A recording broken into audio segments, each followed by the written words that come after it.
On into it, guys. It is now time for Best of BlizzCon Episode 1. We are going to be casting the funnest, most action-packed series from BlizzCon. And someone who sent one of his very first probes across the map to get that early block down, even if it was a 16 hatch. In the top left, in the red, the crazy Protoss, it's Hero. Down here in the bottom right, in the blue, the Italian Stallion, it's Reynor. So I did already do like a quick recap analysis video of looking at the semis and the finals and some of the Zerg vs. Zerg details that really made those series just so wild and surprising in their results. But now I'm going to go back, cast a few of these series from earlier in the tournament that were the most exciting and most interesting. For those who don't know, Hero won a few IEMs way back in the day in Heart of the Swarm. Great micro-focus player. And basically, you know... I feel like every game, it's like watching a full-grown man is his opponent, and he's just a house cat. And the man like picks him up and just throws him off a fucking 8-story building, and he just like lands on his feet and just like, I'm fine. Like all he does is crazy, cheesy, weird builds, and somehow he's just really good at microing and winning in situations he really has no business winning. I had a bet going into this group stage that if he played PvT versus Hero Marine, he would literally never make an armor upgrade. For those who don't know, armor upgrades are the most important thing for Zealots up against Bio, and it's like the most important upgrade. And I was like, no, he won't do that. He'll just make attack upgrades and do like pure Blink Stalker and maybe do Zealot Archon timings. And if he goes to late game, he'll make 2 Robo Colossus and Storm, and he'll Storm drop in Colossus, and he'll have next to no upgrades because he's just a psychopath. We've seen Hero play 90 probe, 5 to 6 bases, and still be on +1 attack and no other upgrades. Yeah, he's kind of reminiscent of Patience in some ways. I would say he's much cleaner with his micro. A little bit less of a psychopath than Patience. Like, sometimes Patience just does these maneuvers where you're like, are you serious? You're actually crazy. But anyways, let's see what Hero has in store. He's like, I'm not going to let you get a third. Adept's going to come and deny that. There's no way that third base gets down. Only 3 lings here. The probe is even trying to delay even longer. Yeah, he's trying to lure him in. Oh, will he get the drone? Will he get the drone? He could have got a shot off there, I thought he was in range. Anyway, guys, it is a Stargate behind that. Raynor, of course, has got one Zergling across the map. He sees the Stargate, sees the Oracle start up, cancels it, makes a Phoenix, does Hero. Realizing, oh, okay, I need to get rid of your scouting. You know there's an Oracle on the way with this Ling. There's no point going for a fast Oracle. You'll be ready for it. At least he's assuming this kind will be. Adept does clean up that Zergling. Adept here still delaying this natural. Oh man, this base is so long. Oh, he's going to cancel the Shade. I actually thought he was going to cancel the Shade. Link speed's almost done, so it would have been silly. I think it's much better to pull back. But Hero, I mean, he reins it in. Normally, Hero is not the guy to tuck it in the waistband. Normally, he's the guy to go full naked man. You know, most people, when they find a prospective mate, they're much more, if they get a bit excited, they go, woo, rein it in, tuck it in the waistband. Hero's the guy who just like takes his robe off and is like, hey baby. And you're like, whoa, what are you doing? But this time he actually pulls back with the Adept. He knows he's forced a lot of Zerglings, doesn't want to throw the Adepts away, wants to wait till they're a bit powerful, and is not even building an Oracle right now. He chrono boosted a Stargate that's not building anything. So Hero here, as always, tight with his macro, puts down a Robo, which stops him from building an Oracle because he spent his gas on the wrong thing. He meant to go Oracle into Robo. Is supply blocked as well on 50. Okay, he did get one Oracle out. It's just the other... Okay, he did get one at least. I was like, if he doesn't have one Oracle out, this is the fucking jankest build I've ever seen in my life. He did get one out. The second one got a full wasted chrono boost though, right? So he's ended up canceling it. He said, look, it's so delayed, I'm not even going to bother with it. Building a ton of gateways. I think we're just going to see a raw gateway timing. Roach Horn starts up on time though, 4 minutes 30. So guys, Reynor has a tell. If he sees no second Oracle... No third Oracle, he just makes an earlier Roach Horn. He's going to take an extra couple gases very quickly, and he's going to make Roaches. That's an insanely fast Evo Chamber. That's too early. I also don't like the positioning because it creates a narrower choke for force fields. Does get the gases on the third base. I think... Oh, he's trying to do a melee build. This is not a fast third. He's going to come in, sees 2 Adepts. The Adepts are not actually well positioned. Now they are. They do shift down into the choke. Knowing the Oracle's there, you don't want to surround those Adepts because the Oracle will get on top and blast your Zerglings. Stopping on 43 probes. This, not even mining off that gas geyser. Hero is just going to go for a big Sentry Immortal timing. 1 Immortal. Sentry's on the way. He's going +1 melee. Yeah, if you go an Evo at that time and you're not going +1 range, you're going +1 melee. Lair's on the way. Phoenix scouts around, sees a lair, sees quite a lot of drones on that third. I mean, this all makes you, especially if he sees that drone count, you're going to be feeling good. Sees roaches now popping out. And look at that. Adept here is trying to clear the vision. Reynor does not see the push coming, but there we go. Comes forward with the Lings to contest, sees the move out. Reynor just queued up 4 more drones. He's going up to almost 60 workers against a 43 pro player. He's making as many Ravages as he can. He needs just Ravages, Lings, Ravages, Lings, Ravages, Lings right now. There's unupgraded Zealots and Adepts being built. There's only one Immortal, actually, so maybe pure Roach might actually be more of an answer here. No Spines. He hits a supply block on 114. Does get one more Overload out just in time. Oh, no, the Ravages are too far forward. Reynor! What the fudge? Oh, my God, a massive screw-up. Losing 2 Ravages at the start of that fight absolutely bones him. You need those Ravages to break force fields. Thankfully, he has 2 more that just morphed, but he's realizing this is an awkward position. 2 of his Queens get trapped up front. Transfuse is going down, trying to buy time, but he's got no damage behind this. He's got 3 Queens attacking, that's it. But the flank of the Ravages, Roddy was talking about it before the group started. The 3 Ravages snapped the Prism, which means no reinforcement. Just 1 more round of Zealots and Stalkers with big, nice corrosive files. Most of them dodge. Just 1 landing on the Immortal. Does pull back. The Phoenix, of course, disabling Ravages where it can. And he's actually... Oh, the Oracle comes in as well. Drone's unable to contest that. Big Bile's landing, but Reynor, I think he's taking a little bit too much damage. I mean, the Immortal's obviously lost its barrier. Remember, there's no Warpins. Reynor might just have enough of a flood of units to overwhelm. The sentries are falling. The Immortal now taking a beating. There's just no firepower left here for Hero. Has a Warp Prism come out. He's replaced it. It's not there just yet. He's got to get out of there. Pull home. Oh, I don't know if I agree with that recall. I think he should have walked backwards. Might have been able to keep those alive. Behind it, Hero has started probing. He is ahead in workers, but he doesn't have much tech right now. It's just a Robo. He's going to drop a Forge and a Twilight to go to that next stage. Reynor on the other side looking for a little bit of counter pressure, but remember, Roach Speed just started. He had to cancel his +1 to get more money. He's now restarting +1 and trying to drone up behind this, rebuilding those Queens. A lot of them did die. Back up to 4 Queens. He's going to go Ravager Baneling here. Baneling Nest is on the way. Good creep as well. Remember, there was no Observer with that push. Reynor setting up Lings on the north side. We've got 2 Adepts coming just for a very small amount of light pressure. Try and drop here, pick off a few workers. Phoenix just scouting around, sees no 4th. Sees that the army is not that gigantic right now. What do we got over here? No, only 1 sentry. A few Stalkers that got warped in. Phoenix just having a scout around, checking in case there's a Spire. Of course, low economy games, if you can surprise your opponent with mutas, it's very hard for them to respond. Good economy for Hero right now, dude. +1 attack on the way. I'd love to see Charge start up. Does take both gases on this base. Oh, he's forgotten to saturate this gas. He's got 6 on that gas. Ugh. Okay, he does fix that up. Luckily, notices before too long. 2nd Robo and a Robotics Bay. That's a very late choice to tech into that, though. I feel like Colossus have some really nice timing attacks against Hydras. They're great versus Zerglings. They're not really good versus Roaches or Ravagers, though. Roaches and Ravagers are just a bit too healthy. Neither of them are light units, and with so much Roach Ravager being forced out, I think you'd actually want to go Disruptors off this. There is a nice mix where your opponent goes heavy Zergling against Disruptor, and then you add some Colossus in to clean up the Zergling. So you can have like a mixed Colossus Disruptor army, which is kind of amazing. But it's not going to be just a straight up Colossus Sentry timing or anything like that. Only 2 sentries out, Charges on the way. Observer now finally on the way. I mean, the map control is so good for Reynor, even though his worker count sucks. He's only at 63 drones right now, but he's just saying, look, you could come out with such a scary follow-up attack. I need to be non-stop building units. He's now started the 2nd Evo, +1 range, +2 melee on the way. And he's going to drop a Spire in the back. Looks like he wants to go mutas. Maybe get a cheeky muta switch on. Zerglings up there are denying a 4th base. Stalker comes up, is going to get surrounded. Nice pickup. Stalker's an expensive unit. 175 resources for a Stalker. Hero is actually going to take the forward 4th base. Okay. More on the pushing path. Not as exposed to the backstabs.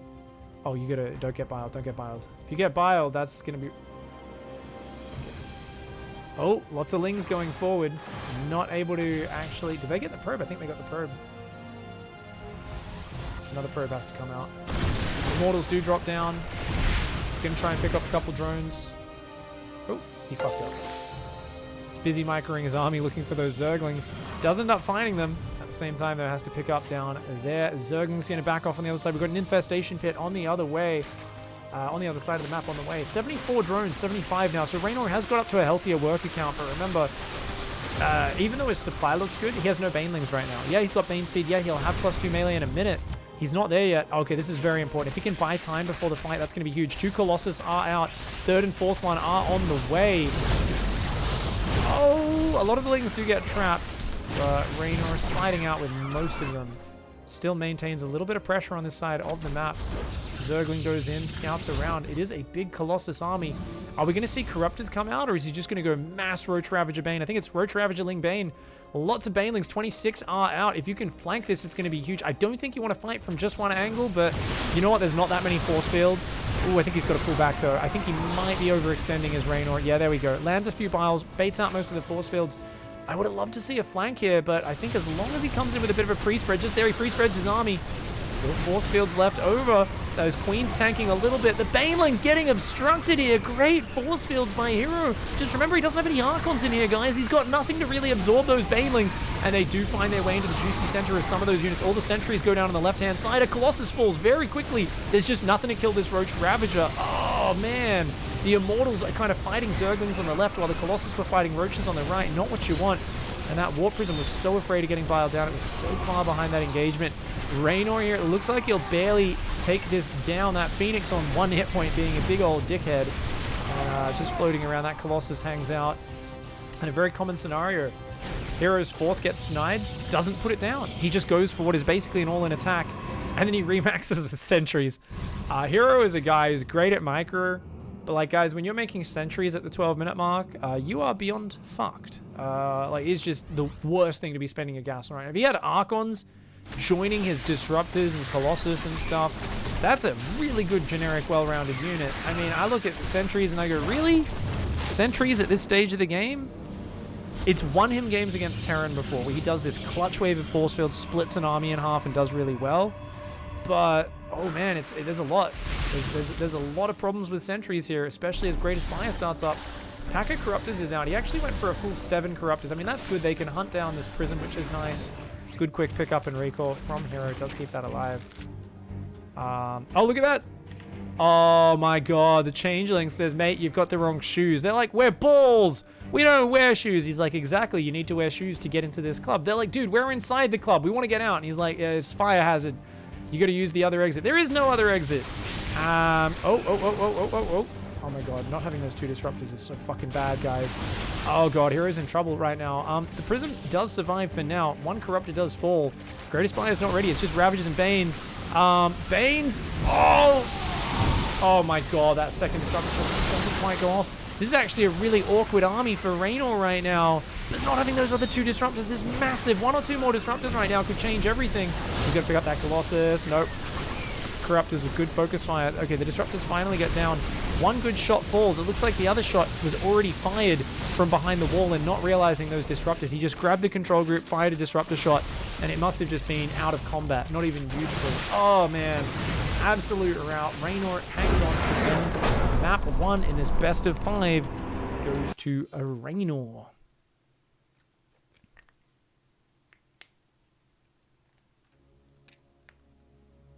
GG.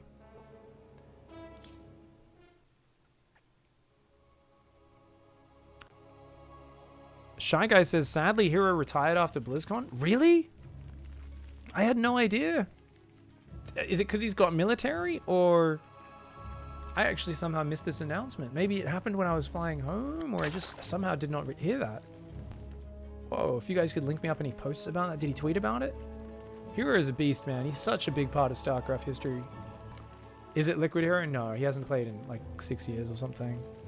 He came back for a little bit, but didn't really get super good. He just comes back and streams every now and then. Hero has military. Oh, that sucks. How did I miss that? That's such a shame. I knew Classic was having to retire. Apparently Stats as well is not going to be able to play much next year because his military service is coming up. Damn. That's rough, guys. That is rough. All right. Down here in the bottom right, in the blue, guys, the Italian.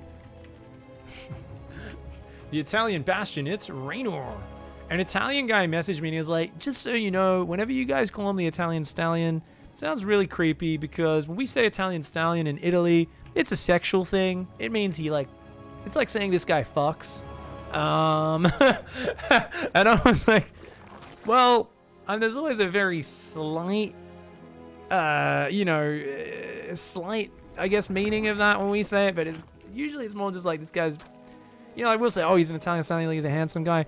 Not so sexual though, normally. And he's like, well, in Italy it means, I don't know if it's just in his town or where he's from or what he thinks of. This guy said that. Now whenever I say the Italian stallion, I'm like, oh, I feel really uncomfortable saying that about a 17-year-old boy with his nerdy glasses and his big fucking cheeky smile and his fucking amazing Zergling run by his eye. I'm like, okay. Anyone who's actually Italian can fact check that one for me. He is right, says Kieran. Okay. We're not going to call him Italian Stallion. That's a nickname Sylvester Stallone had. Was Stallone actually in a porno, guys? Or was that just a joke in Big Mouth? He was actually in one, wasn't he? You guys seen that Big Mouth episode? That's like the funniest thing, man. Hey, you want to bang? Yeah. It's so funny, dude. Same in Spanish. Fair enough. I mean, he does fuck his opponents, right? In a brutal, non-sexual way. So, yes. He was in a softcore porn. Wasn't a hardcore. Okay, that's nice. That's pretty funny. Some guy in chat's like, oh, $10 I can beat you in a TVT. You do realize I'm in the middle of casting a series, right?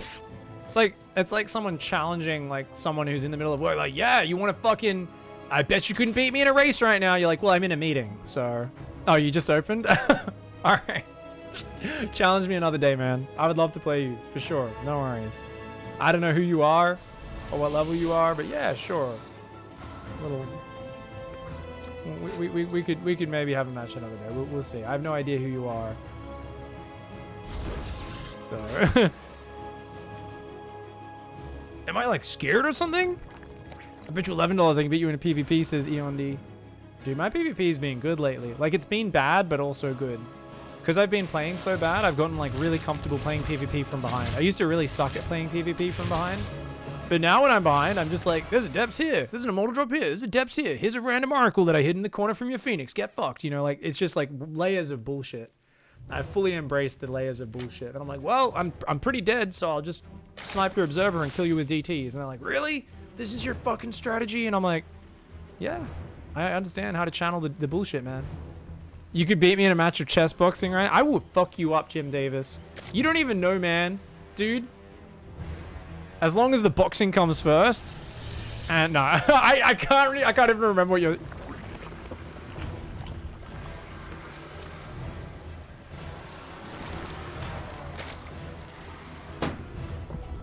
Oh shit, it's lawn maintenance guy. I think it's like lawn maintenance day.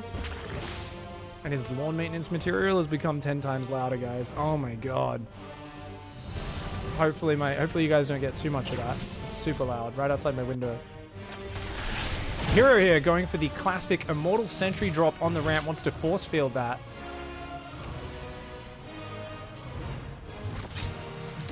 How many gateways did he have? 5. So if he actually got the force field there, and your opponent doesn't have Ravages, which he didn't, that actually could be... Oh, that could have been a brutal game-ending thing, guys. If he wasn't in position there, and you just warp in a few more sentries and like some Stalkers and Zealots and stuff, and then you've got like the ability to chain force field that while fucking up the main base. That's actually a really cool build from Hero. And we see what happens when it doesn't land. It does nothing. That being said, Reynor's actually so scared because he's playing Hero... And Hero's staying flexible. Hero's like, I went for it. It didn't work out. It's fine. I mean, the Speed Overlord's like, oh, what are you doing? Oh, you're putting on gas, but you're only doing it right now. Reynor's got a drone. He's been on 35 drones for way too long. He's just built a ton of Zerglings. He's got a few Roaches and Ravages. He's completely safe with this, but he has got to, he's got to figure some shit out. Imagine the need to have your own grass. I could only dream of such wealth. I don't think it counts as mine. Ground floor apartment, man. I don't think the grass counts as mine. I fucking wish I had my own house, man. I'm so sick of like neighbors and shit. Have you guys ever lived in a downstairs unit? Ever had people living above you? God damn, they make apparently everybody who lives upstairs of somebody else just plays marbles. It's their only hobby. Like if you ever lived in a fucking apartment with other people above you, it's like the people above you are like, you're like, what's your hobby? And they're like, oh, I play marbles. What else do you do? Occasionally I move furniture around. Okay, what else? I like to hammer things. You're like, hammer? Like, what do you hammer? They're like, every day I just hammer. I take a piece of wood and I just hammer it. Are you hammering nails into it? You build it? No, I just hammer. What the fuck are you doing? And why are you playing marbles and hammering all day? And they're like, that's just what I do, man. It's like, I live upstairs with someone. It's my job. Yeah, they vacuum every day. I don't know. I feel like they get like an electric whisker, like a blender thing. And then they try to whisk their floorboards. I'm like, what the fuck are you doing? Why? Why?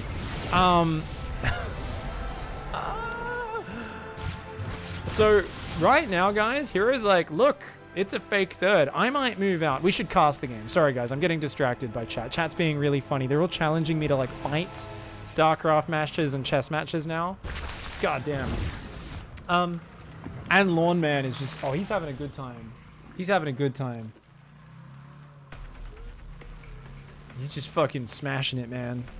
I think he's an old Asian dude. I'm not sure. We can theorize about what his name is and what his hobbies and habits are later in between games. For now, he's just picking off creep tumors. So this immortal has killed like 17 creep tumors, guys. Look at the creep spread for Reynor. It's literally non-existent. And he was sitting on a low work account for a long time. Now he's droned up after building this gigantic Roach Ravager Ling Ball. And he's just waiting for an attack. Now, for those of you watching, Reynor did say in his post-interview to this series that a lot of his strategies revolved around waiting for Hero to attack into him so he could crush the attack. What we're noticing here is that attack's never coming. And Hero's like, I guess I'll go up to 63 probes, slowly add some upgrades, +2, blink, more gateways, we'll add some, yeah, 2, double Robo Colossus, why not? And Reynor's just sitting here with terrible creep spread, worse economy, and he's just massing basic tier units. Jesus. This is, yeah, he's just, I mean, what's his follow-up? Has he got an infestation? No infestation, no spy at fourth base is not finished. There is no reason for Hero to attack. So here, as much as Hero gears up for all-in attacks and crazy timings, tries to force field the ramp, makes a bunch of sentries and immortals, he keeps seeing Reynor just having a crazy amount of units, and he's like, oh, I'll just defend. And now he's like, wait, you're going to attack, and I've got so much time to prepare for this? Hero just needs to land sick forces. I would actually come forward and try to slice this army on this ramp, and then pull back a bit later. I would have tried to slice that. Oh. Okay. Really good bios, break the force fields. Second wave of force fields goes down, though. Colossus clearing up a lot of this. Bios going down. He needs good force fields. Oh, Baneling's get in. Baneling's getting in. Is it going to be enough? Good pullbacks, good spreads. The sentries are all gone, but there's still 4 immortals, 2 Colossus standing there, guys. Remember, +1 versus +1. Okay, Reynor's going to pull back. That attack did not do enough. He got 8 probes on the base. You know what? He might actually have a chance here. I think Reynor has a chance. He's building drones and a Spire. Yeah, he's got to set up for the backstab. Lings are going to backstab this mineral line. His army needs to go south. He needs to backstab. I don't think he can fight this front on. No, he's got no creep spread. Ooh, was not expecting a counter push right now. Oh, Stalker's blinking forward. Hero wants to pick a fight here. Is this overzealous from Hero? Remember, Hero does not have a Templar Archives. Cannot make Archons, does not have charge, cannot make charge zealots. All he can do is make pure Blink Stalker here. And this might be an overcommitment, but Banelings are going to get caught morphing. That's really bad. Lings do run in. Oh, he actually morphed Banelings. Gets 11 probes. Nice little attack there. Does give Reynor the economic advantage. The question is, can he hang on? That's 3 Colossus, a ton of Stalkers, and most importantly, those 4 Immortals underneath. This is a much scarier army because of those 4 Immortals. Stalkers poke forward. 1 Stalker does go down, but overall, 2 Stalkers go down. And he eats Biles. Oh, a little bit sloppy there from Hero. He's trying to just keep that economy back up at home. He's not rebuilding right now. It's just a big all-in from Hero, but his army is bigger right now. Like, he's actually got more army supply, and obviously these units are a bit more flexible. Some big Biles do land. Reynor, though, he's going to go for it. The Banelings, ooh, does get a few decent connections. All the barriers are gone. The Immortals are a bit far forward. He needs to start shuffling those. Another Immortal falls. Another 2 Immortals fall. Holy shit, Hero messing up his micro so badly in this fight. I think he's got the numbers, though. There's just nothing behind this. No creep spread makes such a big difference in these engagements. And only attacking from one side is really bad here. Reynor just doesn't have enough to flank this army. But attacking from one side, I mean, you're doomed. You've only got Ravagers left. The Baneling's trickling in and just getting blasted down. He's on pure Roach Baneling. And you just can't take on an equal supply army with that unless you have an insane number of Banelings, which he did not. Only have had a small number of Banelings. His army value did not cut it. He's going to pull drones into Colossus lasers. Oh, we know how that goes. Biles not really landing. One Colossus up front. A Colossus from behind goes down to some Banelings. There's still 3 standing. Make that just 2, but the Stalkers are left over. They can blink forward and focus fire, and that's going to be that. Hot diddly damn, guys. I did want to do some analysis during this series. Let's talk about this timing attack and how fast this fucking hits and how cool this attack is. So, it is a robo opening. Immediately chronos an Immortal. Immediately chronos a Sentry. Now, I think he does this even pre-starting Warp Gate. Pretty sure it's Robo before Warp Gate, though maybe he can just afford both. Yeah. Robo, then Warp Gate. So this is fastest possible Robo. It goes down at like 215 or something crazy. And look at this. The moment it finishes, immediately chrono an Immortal. Or a Prism to get rid of, because you can use the Prism with the Stalker to get rid of the Scout. Immortal gets chronoed behind it. And he's got, what, Adept, Stalker, Sentry. Stalker goes to hunt the Overlord. Did the Overlord get out of there? I think the Overlord did get out of there. I don't think he lost the Overlord. Yeah, because he got OV speed. Stalker's going to drop and go back to try and get rid of this Overlord.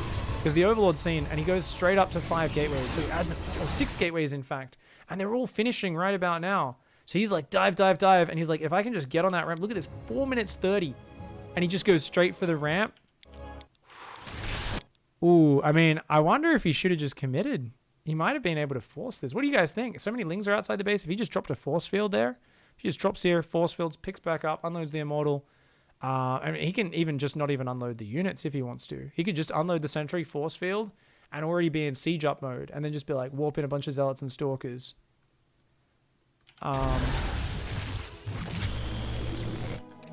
Yeah, but I do like, because he's on 35 probes. He's cut a lot to this, but he just says, I think you're ready.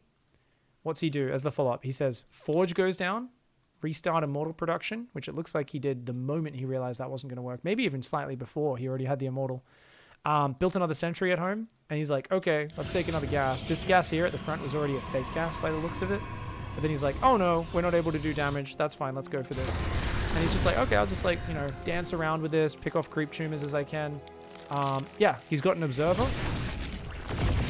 And that clears the way for a really strong follow-up push. If you keep clearing these creep tumors, your next push has just got less room for them to engage without getting trapped by force fields. Whenever they come forward with the Ravagers to corrosive bile you, if they're off creep, it's much more dangerous, much easier for you to force field them and trap them up against your Immortals where you kill them. But if they're on creep, it's much harder for you to trap them. They're just so quick to run in, drop biles, run away. So really cool follow-up. Then adds the Twilight when he can afford it, obviously probing up. And the thing is, like, I really feel like after he defended it, Reynor just kept building Lings for way too long here. And then he even builds a pack of Roaches and makes Ravagers. If he was at 60 drones already, what can Hero do as a follow-up? Not that much. So I feel like basically Reynor here was like, technically I should be trying to get at least a 50-55 drones. So I've got an economic advantage over a 2-base 45 probe player. And from there, I can build Roach, Ravager, defend, and be okay. But you can see Reynor here is like, I'm just preparing for an all-in. Didn't make a lair.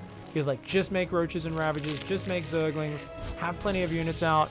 I know he's going to attack. I know he's going to attack. So what's happened here is the classic thing where Hero, the cheesy player, has maintained flexibility. A cheesy player who just has one track, one gear, and they just follow that and they don't adjust, are the worst kind of cheesy players. Do you know why? It's because they lose to what Reynor did in this game. Reynor literally was like, I'm going to actually be on less economy than you for all game. Just have a giant army, and when you attack me, I will crush it with Defender's Advantage, and it's the easiest game of my life. And if Hero was a fucking dumbass who just sat there like, oh, I'm still going to commit to the ramp. Or he's like, okay, that didn't work, but I'm still going to commit to a 45 probe attack. Easiest win of Reynor's life. But look at this. Hero keeps scouting with this. He sends a hallucination.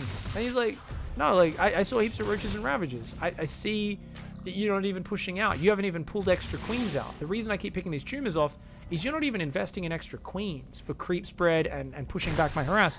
You're only committing to direct combat units. Oh, well, let's not commit to my push. I'm still going to gather more energy. Let's just drop the third, build more probes now that I realize what's happening, and just keep teching up. And Reynor here just keeps on not taking any economic risks. At this point, finally, he does go for 64 drones, but with how many Ravages and Lings, and this is something Roddy and myself were both thinking, but Roddy was really hitting home, and he's like, why not push across the map with this? You know, this is not that scary, an Immortal in a Warp Prison. Your Queens can deal with that. Push across with all your Roaches and Ravages. If we go back a minute, surely there's a window here. If you've over-invested in units as Reynor, your economy's been behind most of the game. I really feel like you've got to deny that third or delay that third. You've got to slow down your opponent's tech a little bit here, right? Because you've built so many units, and you're building more. I mean, go across with your Ravages, deny this base. I don't think this is a very powerful army, right? So because Hero did cut workers earlier at 35, and even though he's progressing, he's going for a lot more stuff. He's going upgrades, Forge, so he's got Forge, Twilight, he's built like an Observer, he's trying to probe up, he's dropping a third. He's doing all these things that don't buff his army right here, right now. He's not using his gateways. He's got 6 gateways, remember? And he's just not using them. Not using them. At the very least, you can force him to spend money on that. Instead, Reynor played a bit too careful. He's like, no, I don't want to throw away units on your side of the map. You're just going to attack me. So I think Reynor here showed a bit of strategic simplicity in how he approached Hero. I think he treated Hero as a very one-dimensional cheeser when he's not. He's a fucking 4-dimensional cheeser. He's happy to continue and progress. So I think over this time, you look at a Zerg who's given up the creep advantage, and you might be like, oh, look, he's up 10 workers. How long has he ever up 10 workers for in this game, guys? Not very long. There's a few moments where he was down in workers, and when you're just making Roaches, Ravages, and Banelings, your Evo is this late. You don't have a Spy, you don't have an Infestation, you don't have Creep. The fact that you've got a small economic lead at 1 or 2 moments in this game does not make up for the fact that your opponent's building good units and you're not. You're building very low tier units. You need an economy advantage. Whole point of Ravagerling Bane is it's so flexible. You can make a ton of Banelings or a ton of Ravages if you see a push coming at a moment's notice, and then you can defend. Reynor, though, was like, I'm just going to build so many units. And it's like, well, you're meant to use that flexibility of that composition, that defensive power, especially when it's on creep, to get an economic advantage, and that's what pushes you through the next stage. Reynor didn't do that. He treated Hero like he was a simpleton, and Hero there with the flexibility kept it going. Good shit. Let's go into the next game here, as we are going in to map number 3. World of Sleepers. Top right is Reynor. Bottom left, it's Hero. Action-packed series so far. Once again, Hero sending out a very early probe. He wants to drop that 14 pilot immediately on 100 minerals. And he's actually going to go back to mine. So I always wonder with that, where I'm like, is it worth it? Because look at this. He's going to drop the gas. Unless he goes Nexus first. Oh, he goes Nexus first this game. Okay. Does he? Or he just doesn't mind delaying his gateway, I guess. He does delay his gateway by a few seconds here, I guess. Oh, actually, no, it's a 17 gate. Oh, okay. Because his pylon's right on time. And he does that chrono immediately. Huh. He is putting on gas a bit early as well. Interesting. No scout for Hero. He wants to get his tech up really fast. Assuming there's no 12 pool here on the biggest map in the map pool. Good shit. Big shout out, Imperious Punishment. Thank you for taking my advice and going and watching the Pylon show from last week. Listening, I really can't recommend enough listening to that episode about BlizzCon wrap-up episode.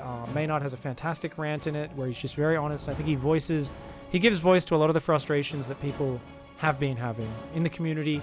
And they do touch on a few points that I didn't touch on. I do add, I have a little video where I feel like maybe I was, like after listening to that rant, I had this little video, some of you may have seen it, where I'm like, everything's kind of getting shafted, not just StarCraft. So just keep in perspective, it's not just StarCraft that's having trouble. It's Blizzard esports in general. Seems to be getting, less funding, less organized, kind of weird. There's like a changeover of stuff and things are a bit odd. But at the same time, I think maybe I didn't give enough voice to the frustrations that we're all feeling, myself included, in that video. And I think Maynard, if you were feeling a little bit like I didn't give you guys justice with what I said in that video, I was trying to point out that not everything is like, oh, they just hate StarCraft. I wanted to point out that there's like a big movement within Blizzard overall this BlizzCon where things were clearly not the way they were in previous years. So that's why I really want you guys to take a look at that. Yeah, if you're you guys are talking about gas before gate. Yeah, it was gas before gate. So if you're not gonna scout, you can actually go gas before gate, and it just allows you to start your tech really early, gives you a real crisp build. And this is especially powerful if you're doing this. That proxy Stargate started at exactly 2 minutes 20. And then you're going to chrono boost 2 oracles straight into these mineral lines. Awesome opening. Now, I'm a big fan with this opening of always going double chronoed adept. If I'm going to proxy a Stargate, maybe that doesn't time out as nicely with this build. Obviously, we've got the Stalker here looking to deny scouting as part of how Hero does. I love just the power of having 2 adepts over there, keeping your opponent busy, shading around, especially with, check it out, guys, people are skipping Ling speed, man. I feel like the big thing that wasn't abused as much as I would have liked it to be, and it's partially because the map's so big, is so many Zergs were opening Overlord speed. I would have loved to see double adepts, because you're in there with 2 adepts bouncing around, and then the Oracle arrives. I tell you, man, Zerg players will struggle very hard with that. This proxy Stargate is the other build, which I really wanted to see a lot more of in this tournament, because this Overlord speed opening was so good. Don't get me wrong, guys, it scouts pretty early, but verifying that your opponent doesn't have tech and has proxy Stargated you, seeing that at 3:30 is not early enough.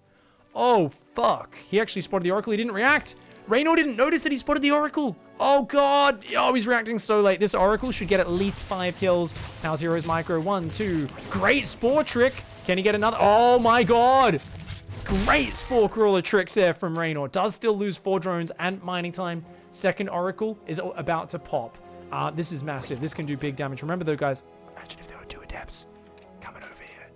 Who gives a shit about these stupid over... If you come in with 2 adepts right now as well, you just win this game. You kill so much stuff. Great defense by Reynor, though. That Spore just starting. That Spore almost finished. It's not there just yet. Oh, he's looking for drones. Oh, doesn't find it. Doesn't find it. And because he showed the oracles, he knows the queens are going to be ready. Comes in. Queens are ready. And the Stargate's going to go down, which means you're not going to be able to build a Phoenix or a 3rd Oracle. Oracle's still flying around. They're like, where are the drones, man? Where are the drones? They're going to go for the queen. Will they get her? No, they won't. The other queens come down. You got to get out of here. Oh, my God. Hero keeps that Oracle alive on 4 hit points. Nicely done. On the other side of things, though, Reynor does snap the Stargate. He's still in it to win it. He's still got a chance. He's got a Spore up on his 3rd base. He's up on just 3 queens right now. I actually love this choice by Reynor, saying, you know what? One of your oracles is deep in the red. I'm just going to ferry these 3 queens around. They're not control group, but he's like, I'm just going to move them around, have them in position. I'm going to try and defend as well as I can with just 3 queens. And I'm actually going to focus a lot more on droning. Oh, God, Reynor. Ooh, last second reaction. Not too bad. Losing 2 drones for a little bit. Not a big deal. Reynor denies the first attempt on the 3rd base. Hero here. Looks like he wants to go for an Archon drop. How many gateways we got? That's a 6-gate Archon drop. This is one of those middle-of-the-road pressures. So you're going to make 2 Archons, and then you're going to warp in 6 Zealots with this. No charge. So he's not investing in charge. I love charge with this, to be honest. I would love to see it. But even just slow Zealots with the Archons ruin Zerglings. If we got a Roach Warren, we do. 3 Roaches are on the way. Right now, Oracle does come in. 1, 2, and 3 kills. Nicely done. Total of 7 workers killed, though. This Proxy Stargate definitely not doing quite as much as Hero would like. And it's 50 drones versus 48 probes. Double Archon drop about to enter for the first time. Finds an Overlord on the south side. Going to pick that up. Nice stutter step with these Archons. Catches that speed Overlord. Now, Queens are going to have time to get in position, so he's got to be real careful coming in here. Does drop. Focus fires the Queens. Will he get that Queen? Good. Focus fire. Picks up and leaves. Nice micro. Only takes a little bit of hull damage. Observers coming over can join up with this to snipe the Tumors. We've still got an Oracle there and an Oracle on the defense, which is going to defend this 3rd base. Very nicely done. That Oracle chases off a lot of those Zerglings. Behind this, Hero does have +1 charge and Immortal production starting up, gearing up for a potential future push. Archon's picking off Creep Tumors, keeping Reynor busy. Reynor forced into Roach speed and more Roaches. It's going to go up to at least 12 or 15 Roaches to stay safe here. Nice. He's doing good. He's doing really good, guys. Reynor is managing to stabilize in a very difficult position. And this time around, he's actually got that economic advantage early. 63 drones despite a very chaotic start. Nice snipe on the Tumor there and gets a Queen. Oh, Hero is so irritating with this single Prism micro, man. Overseer is going to go across the map. We've got a second Robo on the way. Are we going to see the Robotics support bay? He's loved it in all the other games. I don't think he's going to go for it this game. It usually goes down at the same time as the second Robo, so just a ton of Immortals right now. Archon's coming to that main base. Obviously, using those shields as a renewable resource. We'll go in. Ooh, nice attempt on the stasis, but just cued it from a little bit too close. Could have done that from out of Spore range. A little bit unfortunate. Hero, ooh, big prism damage. Ouch, ouch, ouch, ouch, ouch. He's gonna go for the queen anyway. So that queen, of course, mighty exposed. Does end up picking up and getting out of there, though. A low hit point prism, always a point of danger. So Hero is going to build a sick immortal count, and you know what, guys? There's no melee. It's almost like Hero can see in this game. He's like, you know what? My Colossus haven't done that much for me. But not just that. I somehow know you're not going Ling Bane with it this time. It's pure Roach Ravager. Reynor's going for a 4th. He doesn't have Swarmos. He doesn't have a Nidus Worm. It's just a gigantic Roach Ravager attack. This is some old school shit. And this is the worst thing against Double Robo Immortal, guys. You do not want this against Double Robo Immortal. Reynor is like gearing up for a gigantic push. I mean, obviously this is a great defensive army, but once again, is Reynor just stuck in a position where he's kind of just saying, oh, your attack isn't coming. Why isn't your attack coming? Oh, you have a fully saturated base and you're teching up? Shit. I built a giant army. At least this time he's trying to use it, but I think he's very quickly going to realize, hey, this Oracle picks off a Ravager. Queen comes forward to help fight that, but I don't know, man. Just, yeah. Revelates the army. And Reynor's like +1 melee Baneley Nest. He's going to build a lot more workers. He has more creep spread. This is not like that Acropolis game, but I mean, this is such a big roach count. I feel like in this game, I actually feel really uncomfortable. As Reynor, I would probably split about 15 roaches up here, maybe with a pack of lings, and try to like backstab the natural. I would be setting up for a base trade because I just look at this and I say, this is a bit awkward. Actually, yeah, I like this. Break down the rocks. He pushes this way, you come through this way. Like, just be ready to backstab from all sides. I also love Corrosive Bile. If you can run your army up here and Corrosive Bile from the high ground, sometimes that's nice. I guess you get cornered. That's actually really dumb. It's like one of those things where I'm like, well, if your opponent's shit, he'll let you Corrosive Bile his workers and get away. That's a really dumb idea, Pig. That's so silly. Reynor's so afraid of an attack, he's building spines right now. So he's actually gone and built so many structures, he's actually reduced his worker count to a similar economy again. Oh god, he might get cornered here. He's got to be careful. There's a lot of force fields in that army. 2 Ravagers do go down on that side. The Lings are looking for the backstab, but like I said, I think you need more. I think you need roaches there. I don't think you want to fight this army front on. This is just such a bad Zerg force, guys. I don't think you can fight it. Yeah, now he's given up position. Oh my god, those force fields. Does miss the last force field on the left. He could have trapped a lot more roaches there. Bit of a screw up from Hero. Nonetheless, though, he's gained position, and he's like, come in, come fight me, buddy. Come fight me. Obviously trying to pull back from the Ravagers. Gets the 4th, gets the 2nd Evo chamber. Reynor trying to throw down a wave of Biles here. He's trying to zone him out. I mean, you can't really break Ravagers very easily if they keep falling back like Reynor's doing. The Banelings don't have Bane speed. Oh, I mean, they hit. Archon's very clumped. The Immortal's a little clumped as well. If Reynor can clear this, it's okay. I really think Hero should pull back right now. He needs to wait for another charge lot warp in. Those Immortals are so weak. One of them goes down in the front. Another one's about to fall here. Biles landing. You got to pull out right now. An Immortal rallies across the map and comes into the center. It gets surrounded. Hero, where are the Zealot warp-ins right now? He's got 10 gateways, but he's only warping in a few Zealots at a time. He's so focused on queuing up more Immortals at home. I mean, it looks like he's going to kill most of Reynor's army, but losing these Immortals would be an absolute fucking disaster. He does not want to lose all these Immortals. Okay, if he can just withdraw. You got to get the fuck out of here, Hero, you psycho. Hero's just crazy. Another Immortal, I think, just ran forward and rallied into the fight and died there. Oh, dude. Okay, Hero, go home. Go home. You're drunk. You're drunk. Go home. Go home. It was a perfectly fine fight because he's got a 4th on the way. 3 base versus 3 base. Trading is okay. It's just one of these things where you can get so much further ahead if you preserve the Immortals in these engagements. Anytime all your barriers are gone, you want to pull back, disengage, get your shields back up, get your barriers back up. That is how you will just drown this Zerg composition. I think Hero maybe was a little bit worried about Mutalisk switch because he didn't have a lot of scouting. He was kind of like, you know, I've got to force the fight before you get up. Maybe you're going Broods, maybe you're going Mutas. I've got to be worried about these things. Reynor still just doing pure Zergling backstabs. I'd love to see a little bit more, but I think that might be enough. Oh, here we go. Banelings on the south. Lings distract, Lings distract, Lings distract. Banelings come back in. Good probe pull. Great response there by Hero. Only losing 3 probes. 4th Nexus does get cancelled, though. So good damage for Reynor. He's trying to rebuild his 4th. He's still got fudge all. Now, Roach Ravager Baneling, guys, you often will see it beat Protoss when they're on even armies, even overall supplies.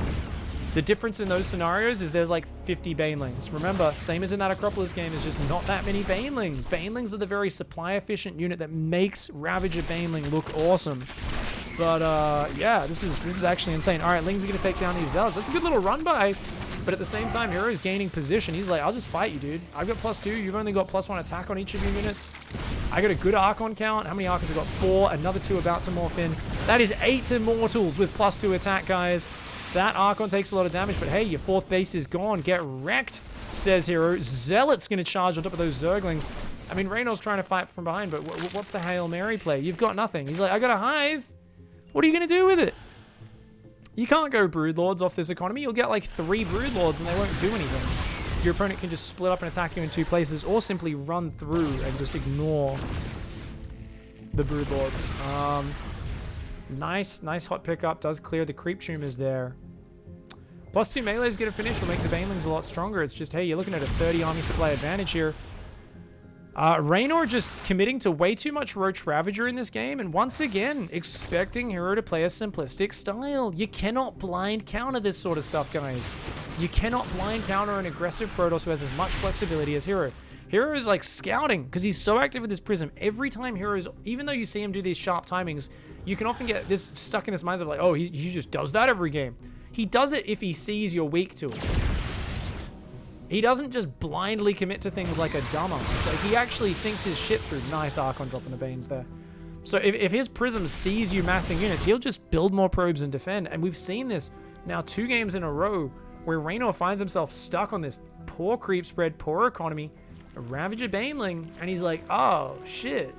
If he went straight to Ravager Baneling off 75 drones, I think he's in an amazing position in this game. But here, I think Reynor's just having a hard time get a read on exactly how much Hero is committing to his attacks. And now look at this, shield batteries, Archons, Immortal Storm being added in.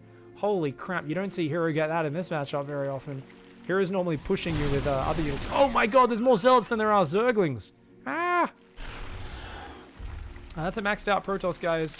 10 Immortals, 7 Archons, 28 Zealots. Oh, Storm Drop, I forgot he did that. Holy shit, that's such a big dick move. I love you so much, Hero. You are so cool. Oh, that was so awesome. Big combat Storm Drop to initiate the fight. Blasts a lot of the Banelings, gets the rest of them down to low hit points. And Hero's army is just so much bigger, man. All the Banelings are gone. It's 16 Ravagers and 4 Banelings. He's going to go for a little Immortal Pokey Poke. Oh, this is so sick. Yeah, more High Templar coming in. They are on 60 energy. So they're 15 energy from Storm.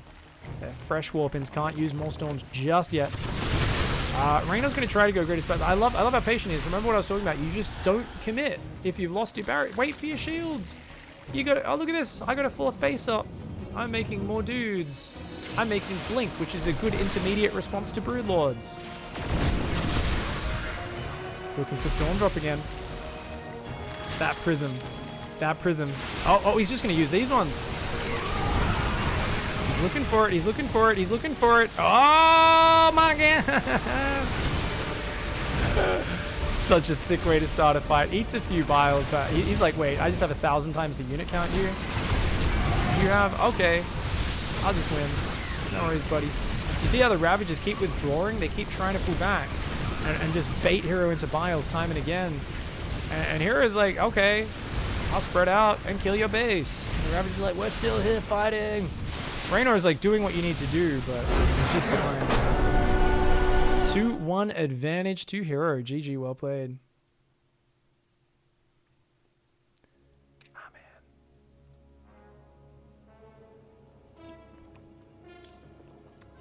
Thank you very much, Les12 with the 27-month resub. Am I going to play Warcraft 3 Reforged? Yeah, I played a few games the other day. It's fun.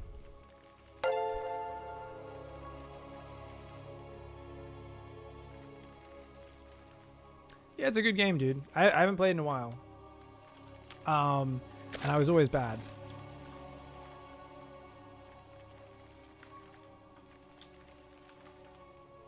Let's go. Map number 4. Down here at the bottom right, in the blue, it's Reynor. Up here in the top left, in the red, it is Hero. Roddy was telling me that it's actually really unfortunate, though, because they actually increased the hit points on Spirit Wolves.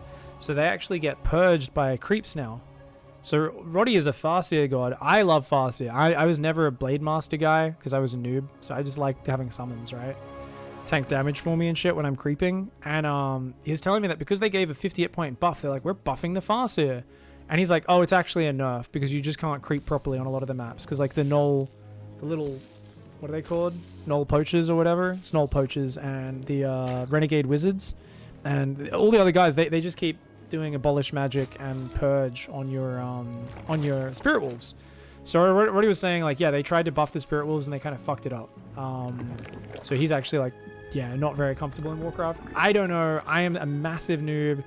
I played probably mostly Orc, but I played every race. I played it at random. Undead was my worst. Undead was the race which I sucked the most at. I think Orc, then Human, then Night Elf, then Undead was my race strength in Warcraft 3. I'll do some content for it. I'll do some like massive beginner guides on it as well, because I'll be like, guys, I'm the equivalent of a Platinum League player, and I'm going to give you guys a guide on how to fucking get from Bronze to Plat.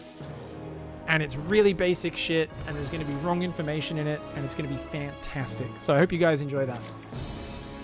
It's going to be great. It's going to be a lot of fun. I'll do some videos on it for sure.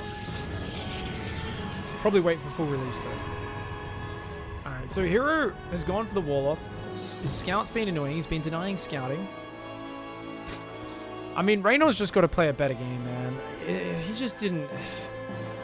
He was like he was just playing, you know, he was playing like Hero was an idiot in the last two games. Hero played a really good game, and Reynor just looked outclassed because of that. I want to see Reynor actually push his economy, especially here on Thunderbird, dude. It's like, you don't need to play so safe. Get a proper economy lead, put the pressure on Hero to come kill you. Hero sees you having a shitload more workers than him. He's like, fudge, I gotta do the push. But you have to force your opponent's hand to make them go all in. And Reynor here is trying to do some really basic bitch blind counters, like where he's like, I just hope you attack. Oh, you're not attacking? Shit. That's low level counters, man. Doesn't work at this level of play unless your opponent's being a bit of a dummy, you know? I was never really a Diablo boy, guys. I just never had Diablo 2 growing up, so I never really played it. I played D3. I was like, I'll try a Diablo game, and everyone's like, yeah, that's not a Diablo game. I enjoyed clicking on things for a bit, but Diablo doesn't really seem like my sort of game. So it's kind of like a precursor to MMOs, or, you know, it's kind of like very MMO-ish, right? And I'm just not about games that are about grinding and picking up loot and stuff. Like, if I play an RPG, I like it for atmosphere and story and challenge as well, like especially mechanical challenge, mixed in with a bit of like building up your character. So for me, Diablo never floated my boat, but I never really gave it a proper try. Same thing with WoW. Like, I'm not a very social gamer, so that's why I never really enjoyed WoW that much. I played for a few weeks, but like I never got involved enough in guild stuff, so I didn't find it that fun. I was like, it's just a grindy game. I don't like grinding games. I like games where it's active problem solving. The only time I can handle a game that's a bit too easy or not as challenging and find it fun, the only time I can do that... Oh, he's going to pull the queens out of position. Oracle waits. Queens pull to the left. Oracle dives. Ooh, very nice. Very nice. The only time I can do that is if the story's really good and the atmosphere is really good, guys. Oh, a 5th drone as well. Big screw up there by Reynor. He's taking some big damage, guys. 5 drones from the first Oracle. Oof. Phoenix takes out that Overlord as well. Ooh, just that little move with the Adepts was so nice, and he just brings them home. Hero walling off the front of the base as well. Oh, this is a really nice setup. His 3rd base is too late, though. I guess RoboForge Twilight before 3rd is okay. I do like the single Oracle opening. I actually don't mind it. I think single Oracle is a good opening, guys. Zerg wants to play safe against this. They should build a faster Roach line. And yeah, it's an okay time to Roach line. It's pre 5 minutes at least, but I think Reynor's being greedy enough. I think he should bounce back from this pretty well. Good Phoenix, by the way. 2nd Overlord kill on that. That's nice. 9 lava for Reynor right now. Oh, fuck me, man. I thought he was about to explode, but actually losing that Overlord just fucked him pretty hard. Now he can spend all that lava. It's just later than he wanted it to be. Hero banking on these kind of stasis traps while nothing else is really happening. Not a big fan. Oh god, Reynor just got supply blocked again. Oh, he keeps losing Overlords, guys. Reynor, you got a drone. Reynor should have been at 66 drones 20 seconds ago, guys. And now he's just chilling on 50, and now he's like, shit, I need to build roaches to be safe. Yeah, Reynor does not have the economic lead he would like. Neither does he have the information he would like. That Phoenix, the sentries, the Stalker, Was there a Stalker? No, but just the Phoenix being so good at shutting that down. And look, it's the Phoenix come in and Hero's like, oh wait, your lair's not even finished? Like, you don't even have any tech up or an Evo chamber? So Hero should be feeling really good. Now, let's actually watch where Hero goes, because Reynor's literally just setting up in a very similar position to the previous games, where he's like, I will just build safety units, and playing a bit overly safe. Hero's going to push out. I love this push out. I would have liked him to push I would have liked him to push all the way up to here, and then only then pull back. As it is, what have we got? A Prism on the way, +1. I don't want to see Colossus. Templar Archives tells me it's not going to be Colossus. Oh, Corrosive Bile takes out the Stasis Trap. I mean, you should just be picking off drones. Shouldn't be doing it this way. I really think he should. Obviously, I guess Hero's struggling to hit his macro quite right. He's like, macro? Building probes non-stop? This is fucking weird. Normally, I'm attacking. Not really. He's in a good spot, though. Really healthy position. You might be like, oh, Zerg's out in supply. 7 Roaches, 2 Ravages, guys. That's a lot of shit supply. Please tell me that dies before it morphs. Oh, we didn't move the sentries over here. Sentries are right there. Oh, barely gets it. Oof. Calculated, right? Did he just do 3 hallucinations? He's really worried about Mutatech. He's so worried. He's like, I need to see what you're doing. All right. Upgrade complete. Just sees Roaches coming out, sees a lair.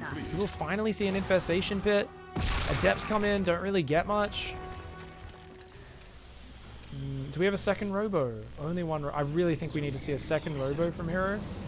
I mean, he clearly wants to move out and just take a 4th base. You can't really do storm timing attacks. That's not a thing. Yeah, he's got to secure a fast 4th here. The question is, what is your pre-brood? It's got to be a pre-brood lord timing attack, right? Okay, so he's going to go for the storm drop. 2 High Templar coming across the map in there. That Oracle not really finding much damage. That War Prism hasn't really been doing a lot. So I think the idea is he comes in, drops the Adepts, and then storm drops this mineral line while the opponent's distracted. But the thing is, Reynor has got great Overlord spread. Oh, that Oracle needs to get out of there. He's going to get out of there, but he needs to get back.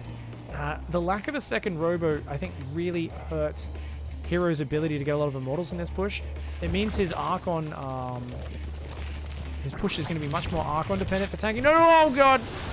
Okay, he gets shot by the Spore Crawler, gets a few workers, only 5, not a big deal. That was just queued in. Real lazy micro there from Hero. Did do that storm drop. Okay, meanwhile, Blink is on the way, so he's preparing for that. Okay, I think if you're going to play mass ground and rely on Blink, you should go second Forge. I think there's no reason not to go... Yeah, he's going 11 Gateway. You should go second Forge. If you can get +1 and then +2 armor, it is so good versus Lings. Alternatively, if you're going to go for a big Archon push, you could argue for, okay, just save all the gas and just commit to it. In that scenario, I feel like you shouldn't be starting Blink this early, though. I feel like you should commit hard to a Blink timing. I mean, as it looks, it seems like Hero wants to just kind of progress onwards and just use Blink Stalkers to fight and just skirmish right up until the point. Oh my god, he just F2'd his Prism through the Queens. Oh my god, Hero F2's way too much, guys. Every time Hero does a really silly blunder, yeah, look at this, F2, all of his units just group up. He does a bit of F2ing, guys. Even though he control groups his army sometimes, like right now, he has no army control group. He's just control grouped his High Templar just then, and then he's morphed them into Archons accidentally. And he has great manual control, but he can't handle big armies very well because of that sometimes. Let's see how Hero does this. He's trying to storm drop here to initiate the fight, which is very cute. Broodlords aren't here yet. This is actually great. This is a really patient way of starting the fight. And he's actually just picking away at him. Baneling count is at 44 with 21 more Banelings. You gotta spread! You gotta spread! Hero, no! No, no, no, no, no, no, no, no, no, no, no, no, no! All the Zealots just died to the Banelings. Every barrier got activated. His army was way too clumped. I was talking about Archons this whole time. He did not have enough Archons there. Where was the Archon count? And they needed to be spread out like crazy. Oh, God. The biggest problem there was the Zealots. Guys, 10 minutes, we're going to look at that fight. Why would you have 25 Zealots in one engagement? He had 2 Prisms. He should have been dropping Zealots in the main down here, attacking with Zealots from there. The whole point is the main army forces their army to come and respond. You pick away there, and you've got to attack with most of your Zealots on the backstab because they're just not useful in a big engagement. If your opponent has enough Banelings, all you can do is run away with those Zealots forever.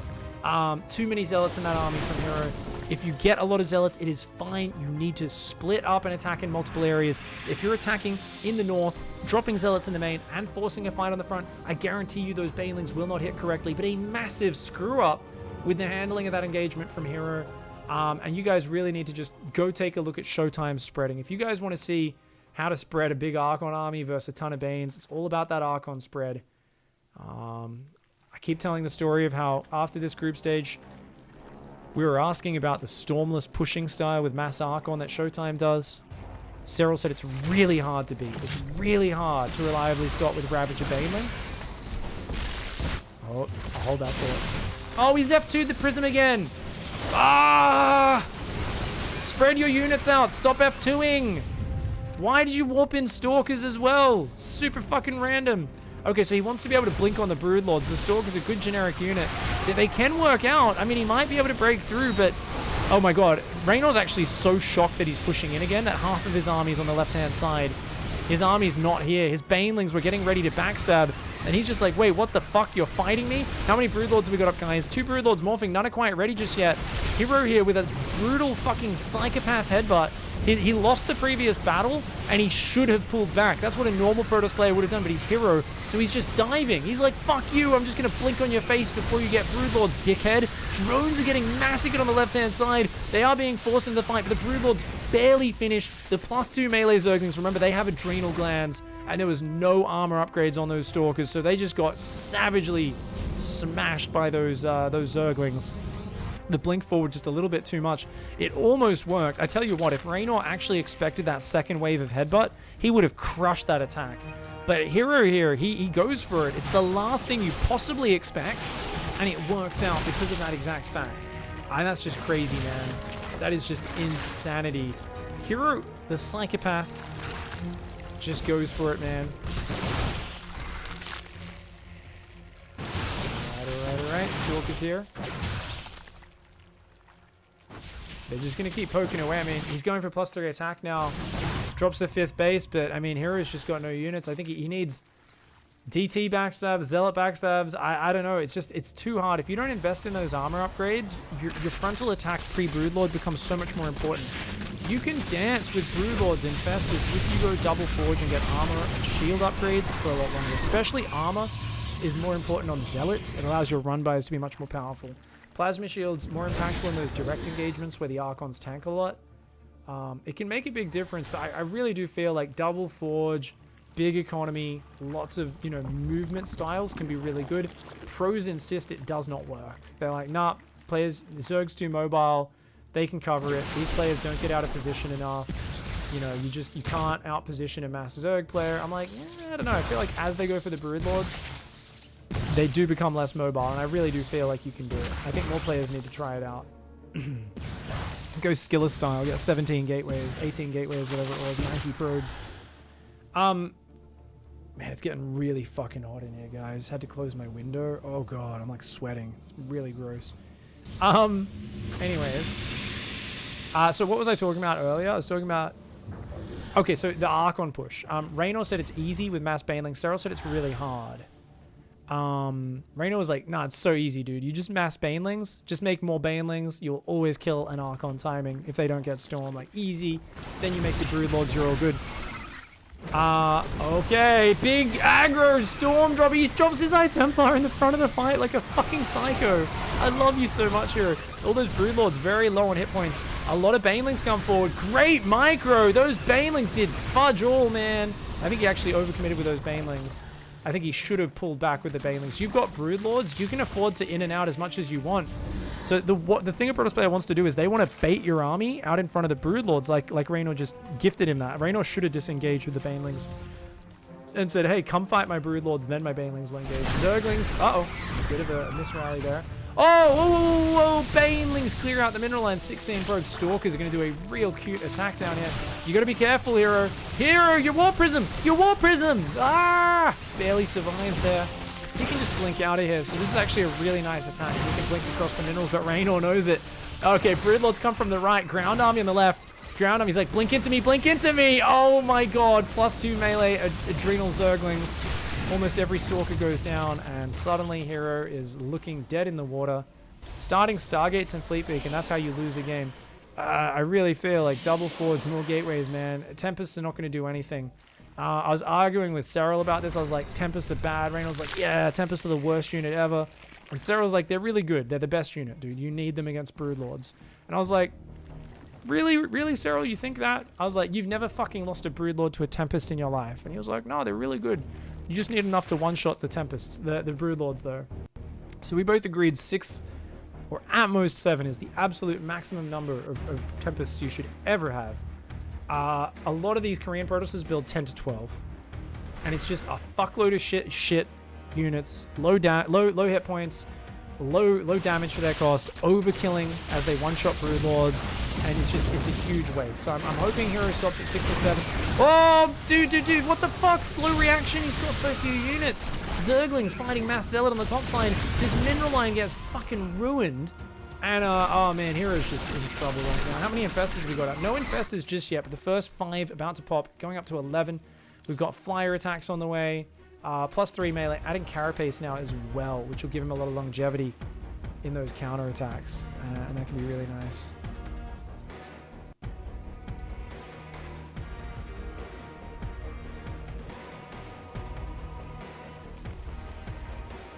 Whew, I'm actually getting lightheaded, guys. I need food.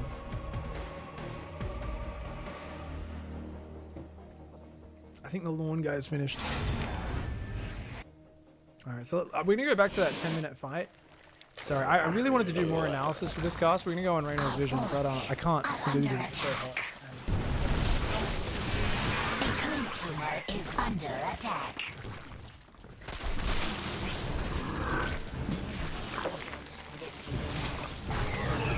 A creep tumor is under attack. Our forces are under attack.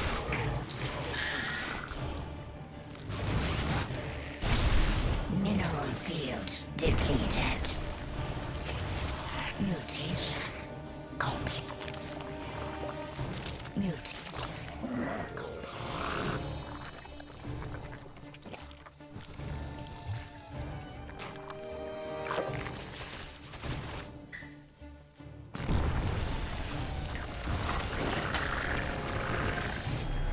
Sorry for that, guys. It's so hot in the room. I closed the window, and it's a hot day as well.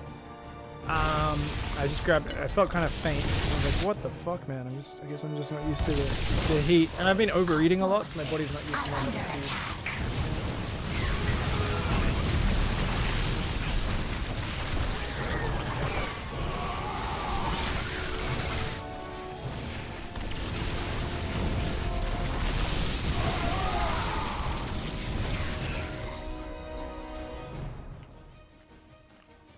Mass Tempest is so bad, guys.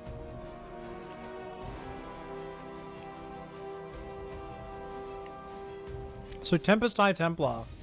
Okay, guys. Tempest High Templar. Me and Roddy were talking about this when we cast this game live. Guys, what do you think counters... Let's play a game. What do you guys think counters this composition? Any guesses?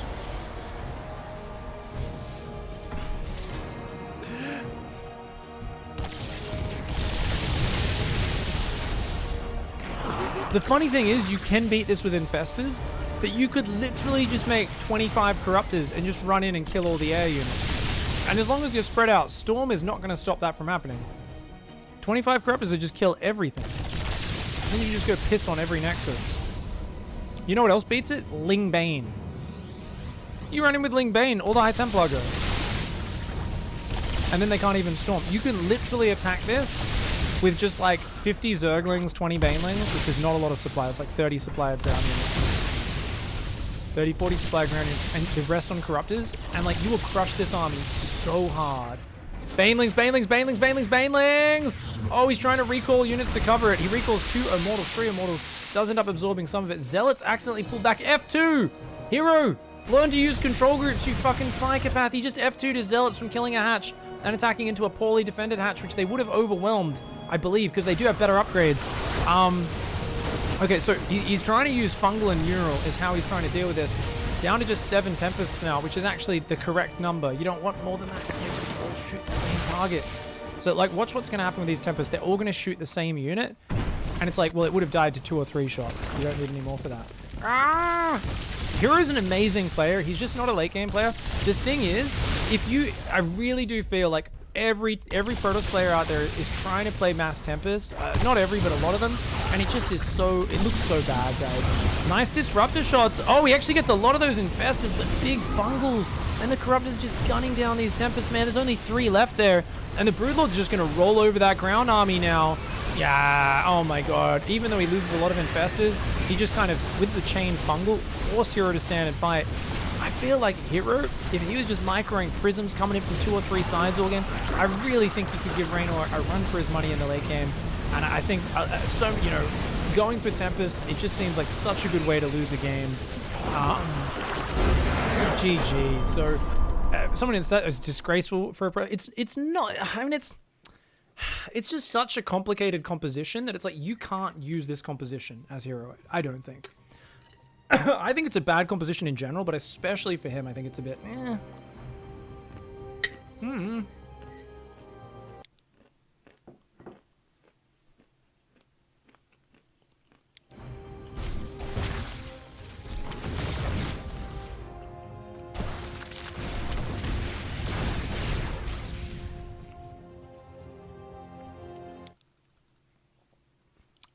Imagine if that Prism went in and dropped Adepts here, and then gets around a Zealots off, or something like that. Or if that Prism drops the Adepts, shades them in there, and then just warps in Zealots to kill this hatch. So that's a big problem. At this point, he should have done this. I'm eating peanuts with a spoon. Because I'm not a fucking savage who puts salt and oil on their fucking keyboard, guys. Alright? So anyway, if you look at this fight, 8 High Templar with Storm, and that's really good. You want to have extra High Templar because he's focusing on dropping the High Templar and trying to engage with Storm. I do think sending Zealots in from another side at the same time is going to get more mistakes out of your opponent, especially if you've got 2 Prisms, you might as well. Great economy, 72 probes, big economy here for Hero, 11 gateways. Like I said, no Forge, which means this kind of timing window pre-Broodlord is really important. Notice Great Aspire should have started. Because Reynor was expecting an attack, he's basically saying, well, I'll go to Hive, I'll open up towards Great Aspire, but I'm not going to invest in it straight away because, like, I see that you're trying to kill me. I just got to make sure I have enough Ravages and Banelings to survive. And Reynor, like I said, it's all about having that crazy Baneling count. Now, one of the big problems you face with Storm is that you actually can't kill Banelings on creep before they hit your army. Remember, guys, once Speed Banes kicks in, Banelings go up to 35 hit points. That upgrade actually gives them a 5 hit point boost. How often do you see red hit point Banelings blowing up in your Protoss army? A lot, right? It makes a big difference. So number 1, great Baneling drop by Reynor. I love it. That's really good. At the same time, some cute Storm drops here by Hero to initiate this fight. Like, really cool. I love it. I love it. It's just a really cool way to start the fight. I feel like if you send a few Zealots in, they're basically free units at this point. It would be amazing. He's making a lot of Archons, which is awesome. But wait. What the fuck is... That's... Is that 19 Zealots? Yeah, Bane Speed in early Legacy, they made it so Bane Speed gives +5 hit points. Maybe a year or 2 into Legacy, a year and a half into Legacy of the Void. 11's just learnt that. Yeah, it's actually really good, dude. So, 19 Zealots. I mean, this is the big problem, guys. These don't add anything to this army. And remember, if you're committing, I really do feel having a few more Immortals is huge. Immortals absorb so many Banelings. Archons absorb so many Banelings. And the thing is, don't get me wrong, once all the Banelings are gone, Zealots are amazing. So having some Zealots in your army and just pulling them behind your army, always worth it. But imagine if these 10 Zealots were fucking attacking here or being dropped in the main and warped in there and you try to take out the Spire. If you kill the Spire, you know you buy yourself an extra 2 minutes until they can get Broodlords. I think Hero was like, I'm just going to fucking storm you. Let's go. And it was like, okay, but do we need to? If you actually look at this, obviously I see everything. But you're like, he's actually not going to make Broodlords for a while. Not just that, we have Blink on the way. Even if Broodlords come out, if it's like 5 Broodlords, we actually don't care that much with this army. Yeah, we don't have armor upgrades. It's not great, but there's no +2 melee. It's just +1 melee Broodlings. They don't do that much damage. So I really feel like Hero here... I'm kind of looking at it and saying, you're pretty all in with this push, but this is not an army that can crash through your opponent. So, like, I look at this and I say, this is not as well thought out as it should be. There should be just better focus on actually splitting up your zealots, boosting your army, more Archons, and if you're going to push down here, spread your shit out. Don't fucking bring everything. Box those zealots and move them back right now, which he does, and then he moves them forward again. No! It's such a bad fight. Look at that. So imagine if 10 zealots charged in on this flank right now. Imagine if 10 zealots charged in on that flank from there. Once most of the banelings are gone, it's amazing. Zealots wreck roaches. Especially, what often happens is the roaches are trying to get on top of your Archons and Immortals, and all your Archons and Immortals get into like low hit points, the barriers are gone, and then you charge in front with Zealots. And the thing is, roaches need to kite backwards to be efficient against Zealots, but they really want to finish off these Immortals and Archons. So it puts the Zerg in a position where they're like, do I finish the Immortals and Archons and take crazy damage from the Zealots, or do I do it the other way? So I think this was a big missed fight from Hero, missed opportunity. Poor Zealot micro, not spreading his Archons and Immortals enough, going a little deep on creep, and not utilizing double Prism nearly as well as he could have. It's kind of nice to have one Prism warping in, one dropping Storm. Maybe he wants to do that, but he's got to be more methodical with his spreading. And this is something especially against Reynor. It's the same way when you're playing Reynor as a Protoss, you have to make sure your Prism doesn't get biled, because he's always flanking with 3 Ravagers and biling your Prism when you do a timing attack. You do a big 2 base attack, 2.5 base attack, bam, your Prism always gets sniped. So you're really careful with that Prism, you got to babysit it. But there's also the fact that you've got to just say, this kid's going to make 400 Banelings, I need to spread like crazy versus this. And just not quite enough spreading there. The Zealots, I mean, you just don't want that many Zealots.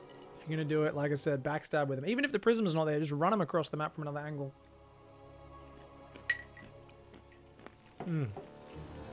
I feel like a human again, guys. Peanuts are the best.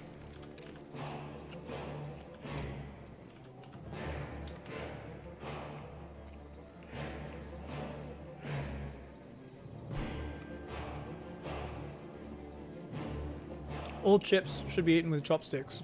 Yeah, chopsticks or a fork. I've eaten Doritos with a fork on stream before. It's kind of great. It's kind of great, man. Alright, down here in the bottom right, it's Hero. Going across with a very early probe, looking for that hatch block. Up here in the top left, it's Reynor. He's actually going to go for a 16 hatch and find it blocked. He's like going for the hatch early, so it can't be blocked unless they got here super fucking fast. And I was like, god damn it. So he's going to have to go take his 3rd base. He's thinking about going back to take that one.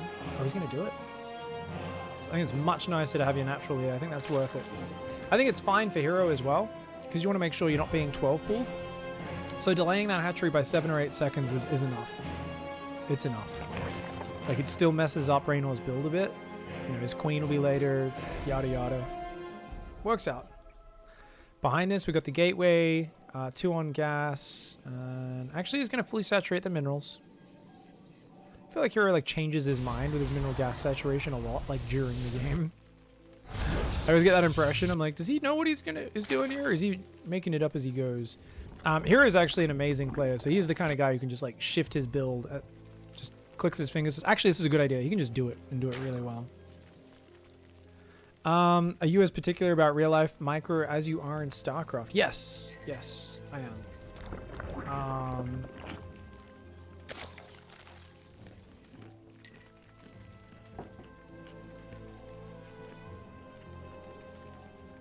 By the way, guys, don't be a monster who eats unsalted peanuts. That's fucking crazy. Don't do it. You used to do a lot of hiking to save space. You would crush your bag of chips and then eat them with a spoon. Nice.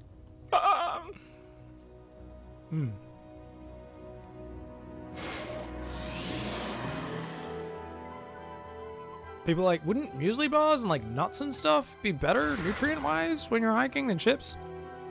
That's not the point, guys. Point is, you want some fucking salty, fatty, oily chips. That's what. It's nice. How are you going, Kuzuru? I am swearing a lot today, aren't I? I normally like to swear for exclamation rather than just as like random filler for no reason. But today we're just fucking this, fucking that, which is fair enough. Ooh. Oh, Reynor, what the fuck are you doing, dude? Oh my god! Reynor's shitting the bed, guys! He thought he wasn't gonna commit to the shade. He's already lost 2 workers. Oh my god, and that adept's gonna get out? Does it get out? Does it get out? Oh my god, that adept gets out. The other adept comes in. He's already lost 2 drones and had to do 3 spore crawler tricks and 3 drones. 4 spore crawler tricks. Oh my god. And both adepts get out. That is a fucking disaster.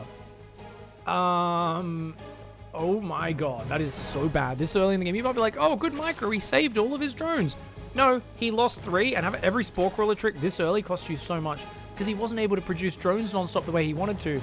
That is a huge expense. I mean, luckily for him, there's no oracles following it up because I feel like oracles, you know, could really get out of control. Like, if he was playing like Trap and Trap went 3 oracles from here, you'd just be too far behind. You don't see many peanuts in Canada? Peanuts are just like such a cheap nut, man. They're a cheap, tasty nut. I always see them in American movies. There is a peanuts in the fucking bar, right? That's a thing. And everyone puts their piss hands in them, all the drunks. And we'll get to share the hygiene, you know? And yes, cashews are the tastiest nut, guys. You know, people talk about No Nut November. I say fuck that shit, man. I say I will eat every cashew ever for all of November, man. Dude, look at this. These adepts are just dancing around. Hero's dancing around. Oh my god, he's just forced 16 Zerglings out. Dude, this is so bad. Reynor's in trouble, guys. The Prism does take a lot of damage. Sorry, I'm observing with my fucking key there. He's gonna shade in again. Oh, okay. Oh my god, he doesn't see them! Reynor checks for it, and he's just gonna wait for him to be distracted, and then he's gonna shade them in. Big dick boy hero. 2 Immortals gonna go for the next wave of drop. Now this third base will not be able to get down. Hero, you better fucking... Ah, Hero! Hero!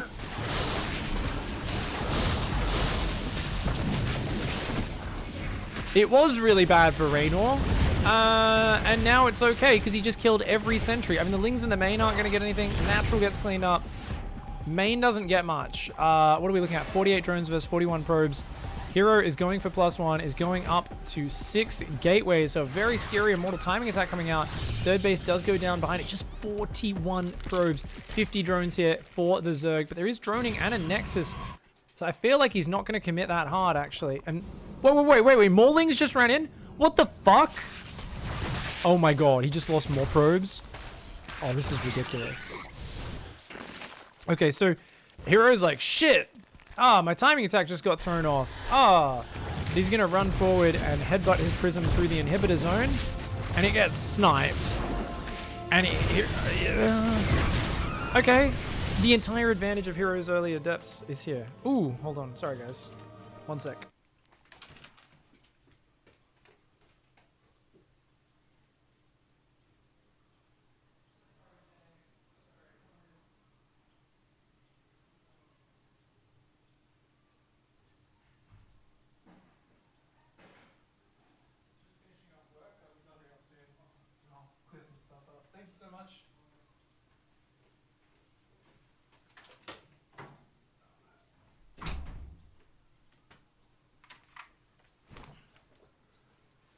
Sorry guys, apologies for that. Thought this series was a little bit shorter. I thought we'd be done 20 minutes ago, but I guess we dilly-dallied with that silly My man! Whoops. So let's continue here. This is of course the last game of the series. I mean, Hero's just lost his entire friggin' advantage. I mean, his Immortals get out of there at least. 62 drones versus 47 probes. I mean, the economy advantage is just epic for Reynor at this point. So Reynor's creep spread can finally start to grow. If he can focus on that a little bit, that'll be amazing. He's got a 4th base on the way. And some good shit. People in chat saying they don't even know what a pine nut is. They're like those nice little ones you get in really fancy salads. Sometimes you'll have them in like a meatloaf or something, or stuffing inside like a turkey or whatever. Might be pine nuts in there. They're pretty good. Adept's gonna focus down. Oh my god, this is actually, oh my god, 5, 6. Killing a bunch of Zerglings on the other side as well. I think he lost a Stalker. That's totally fine. I mean, man, this game's so sloppy on both sides. We're gonna see Hydra Tech come out for Reynor. Roach Hydra for Reynor. I feel like just go Banelings from here would be the no-brainer. But Reynor, he is a player who likes to shift it up and mix it up a lot. Double Robo Colossus is going to be there, which is obviously really good versus Hydras. Lurkiden goes down immediately, which means... Oh my god, these two Adepts. These are the ones from... Oh no, these are another two Adepts. Okay, these ones don't find anything. Good play there by Reynor. Cleans that one up. Got a Zealot drop going across. Disruptors and Colossus are okay. Disruptors are really good versus Lurkers to some extent, because they can just siege them down. So that could be quite powerful. The supply advantage is pretty massive. It's just, I mean, if you had like Banes coming in right now, like Bane speed kicking in, I feel like there's no way for Hero to defend a big Ravager Baneling timing. If you hit the natural wall up here, and you come from there and there, so like if he comes up to this ramp, you just like collapse from all sides, but otherwise you just bring in this third of your army and start breaking his wall. Infestation Pit is on the way, so can of course head up for the Adaptive Talons upgrade. And a big work account here for Reynor as well. So Reynor's going to be committing into the Lurkers really hard, not necessarily going for a timing attack as he's going up to the high 70s in Workers. Prism down the left-hand side is going to look for what it can find. Double Disruptor production, that's what you want, man. You've seen, you know, does he know about, I guess he knows about the Hydras and he says, hey, let's go Disruptors. More Prism Speed's on the way as well. Second Hydra upgrade on the way. We're going to see a Hive. There we go. Hive does start up. Big Roach Hydra Ball. Creep Spread not pushing out quite as fast as I would like from Reynor. He's doing pretty good. Could push it a little bit more aggressively though. I do like that Hero realizing, hey, I'm going to wait for you to come on the map and then I'll show these Zealots in this counterattack. How does Reynor know about this? Oh, he doesn't. He's just protecting a 5th base. Okay. He's like, oh yeah, I'll just make sure. Oh, maybe he spotted the Prism earlier.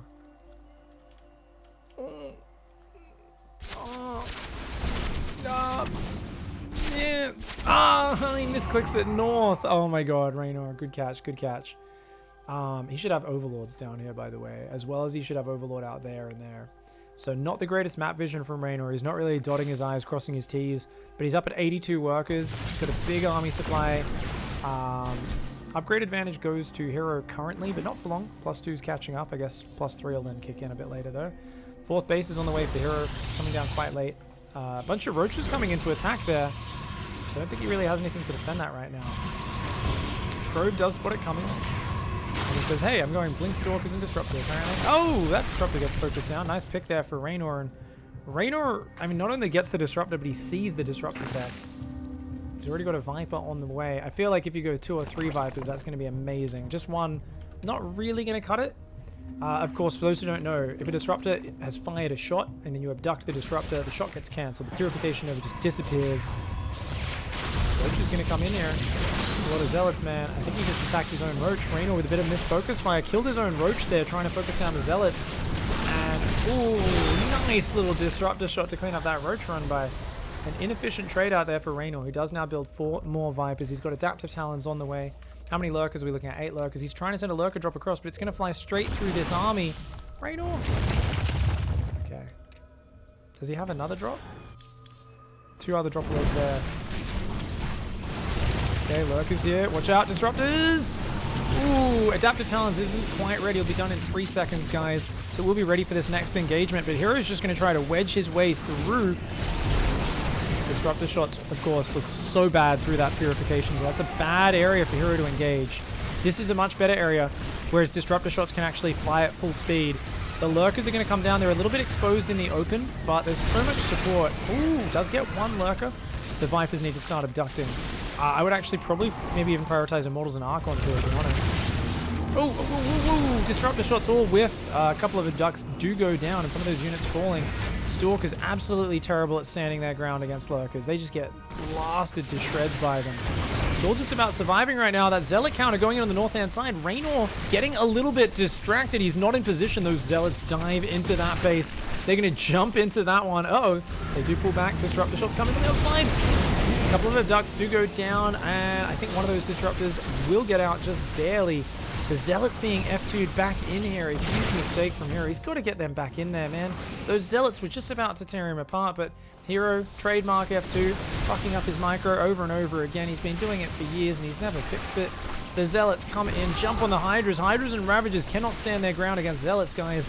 Zealots are fucking chads. Do you want to stand your ground? You're a 135-pound Hydralisk, and there's a 300 fucking monster of a man who fucking knows how to wrestle and fight and shit, and he comes running. You know, you run the other way. But they did not, and oh my god, the Zealot flank from the north actually dragged a lot of the Lurker shots to the north, allowed the Immortals and Archons to just crush through, and Reynor looks dead right now. He's got a few Hydras. We've got 14 more Hydras in production. Pure Hydra. He's got to get rid of the Zealots. The Zealots are the big damage dealers right now. Drones are being pulled in. Those ones on the right-hand side just getting blasted. Most of the Zealots are gone now. There's only a few Zealots left in this fight. We've got 10 more Stalkers warping in. Not the best unit at fighting these units, but they can be very maneuverable and flexible, which is very important. Reynor did a Lurker drop, which we missed. We'll go back and look at that later. It's killing that base. It's killing that. Oh my god, he hasn't built an Observer to deal with this. He's building an Observer now. The Nexus goes down. And oh my god, the Prism doesn't quite get the Zealot warp, and he came too deep. If he just had a few more Zealots, he can win the game. He still might be able to win the game. He's got to commit. Hero, where are you going? You've got more units than him. Reynor is lucking out here. If those Immortals just stood and fought, they could move straight through those Blinding Clouds and crush that army. There's just too many Stalkers and Immortals. There's like 8 Hydras and 2 Queens, and they somehow defend that base. Finally, it looks like the Lurker has been cleaned up. He does find the base down here, but that hatch is still standing. Did he borrow the Oh, he hit the drones. Oh, he didn't get the drones. Oh my god, Hero, you've got to get those drones right now. This game's fucking in. Oh my god, I forgot all these little details of this game. Holy shit. This is such a funny game. He's got a great Aspire, but he's got fuck all money. There's no point making Broodlords right now. You know, 1 or 2 Broodlords against Blinkstalkers is going to be useless. That's just target firing practice for them. 41 drones versus 57 probes. Hero has a huge economy. I mean, he's got a 4th up. He needs a 5th. He is going to actually go take that 5th. Stalkers here posturing around, looking for damage, but I actually love that move. Abducts 4 Stalkers, 1 of them blinks out, the other 3 do go down. He says, oh, you think you can just fuck with me for free? No way, man. Stalkers are going to rotate to the middle of the map. Hero just posturing around, double Immortal production. He's got 1 Disruptor out right now, is starting Storm and morphing in a lot of High Templar. I think that's the way to do it. I think Immortal Storm Zealot, and there is no way to lose this game. Vipers aren't that great. Your opponent can't really afford Broodlords or Infestors in their great numbers. I think just once again, ground pound army, Zealot backstabs, get a second Forge would be amazing. I think more people need to do it in these games, especially if they can out-economy their opponent. They can wear them down. Nice cancel. A handful of Zerglings find a cancel. These Zerglings don't even have Adrenal Glands, guys, so it's actually really impressive they're able to do that. These High Templar are a little bit in the open right now. Hero continuing to just run his army around. Finally, that 4th base gets back up. But look at that. Reynor taking a dump on the natural of Hero, quite literally. Hero only on 3 mining bases, losing a lot of gas income from that base not being there. More Immortals are on the way. Do we have a Stargate? There's no Stargate. I'd love a Stargate. Once you know you're up against Lurkers, Observers don't really cut it for detection. You actually, I would say, need to get an Oracle or 2 out for Revelation. Zealot clearing that up. Disruptor drop within his zone. But, I mean, yeah. Obviously, he was looking for the feedback on the Vipers. Doesn't get it, though. And, you know, it's cool you're keeping your opponent off a base, Hero. I think he could do this and just do the same move that he did before. Posture over here, send 14 Zealots into the natural. What are you going to... How are you going to deal with that as Reynor? You've got, like, 10 Hydras, a few Zerglings. Zealots are going to ruin this. But he's going for Stargates and a Forge. Did he lose his Forge? He lost his goddamn Forge to the Lurkers. That's so funny. Zealot does find this base. Observer goes in, gets sniped by the Hydras. That's what I'm talking about. They just get sniped so easily. There we go. He's splitting up for the Zealot attack. Zealot attacking in here could be good. The Queens will buy a bit of time, but they will go down. A pack of Stalkers runs into Lurkers and dies. Okay, Fleet Beacon and Forge, as well as 3rd Stargate on the way. We've got 2 Oracles for detection. That's going to be really powerful. And look at this. Yeah, I like this. There we go. Gets a Lurker. Gets a feedback, but ooh, even though he gets a second feedback, those Immortals get 1 shot. How often do you see Immortals get 1 shot? Zealots in the base, though, they could do some big damage. Good pullback on the drones. The Zealots could click on that hatch. Hero should be able to take that hatch out if he clicks on it. But his High Templar, actually nice focus fire. Reynor gets out 1 or 2. The Zealot's a little bit too slow to focus fire here, and they will not get the hatchery. Oh, he moves south into the Lurkers as well. I mean, okay, nice revelation there. But he's losing so many of these ground units. I still feel like, even though that didn't go well, Prism in the main, there's no way to stop this. Zealots coming in for the backstab. Now, as Reynor spreads out to 4 bases, he's 130 supply Zerg with 85 army supply. He can't cover all these bases. His Lurkers are, for the most part, just running around in one great big pack. I really think, as Hero, you should have the momentum. You should be diving in with those Warp Prisms. I understand it's really difficult at this point because you're trying to split your army up, but you don't know how to use control groups. And I know that's hard. Obviously, I'm being a massive dick. I'm just joking. But he has managed to start using control groups now. There we go. There we go. He's managing to do it. He's split off an Archon and some Zealots. 3 carriers are on the way. Desperately needs to get attack upgrades for them. Hydras don't have armor upgrades, but you do need attack upgrades. You'll shred the Hydras if you get those. I do remember Rotterdam shouting about that at this point of this match a lot, and with good reason. Viper Lurker push. There's only 15 Hydras and there's already 2 carriers out. If he can get a few more carriers and there's no more Hydras, that's going to be bad. But, oh, juicy, man. These Immortals just get one shot. It's insane. Lurkers do crazy damage. Zealots are going to do big damage. They're finally going to get that hatchery. And, I mean, oh my god, another Immortal goes down. The High Templar, gotta be careful. Another Immortal goes down. The High Templar taking big hits as well. Where's the Storms, man? You gotta be sending these forward one at a time. You should not be running forward in a pack into Lurker range. It presents them for splash damage.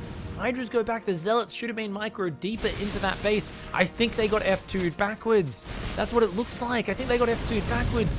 Hero with a big screw up there. Immortals come forward, but there's no detection here. What are we doing?